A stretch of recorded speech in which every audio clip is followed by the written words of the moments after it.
Grabe! Dumating na nga yung in-order ko na Jisoo Life mini fan, handheld fan, neck fan, pwede rin desk fan. Kasi yung anak ko, sabi niya, sobrang init daw dun sa school nila.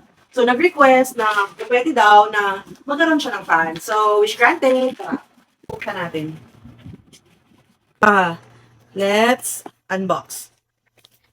Ito yung mas magandang version. Medyo pricey siya, pero I know, pag Jisoo Life, talagang magandang brand. May kasama na rin siyang lanyard. So, ito yung itsura niya. Wow! Grabe!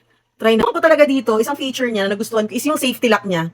So, kahit mapindot-pindot siyang ganyan, pag naka-safety lock siya, hindi siya basta lulubat. Kasi nga ma-on.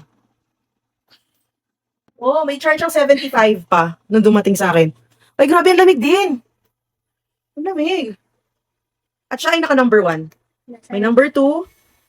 Nasa airport tayo. May number 3, number 4, and number 5.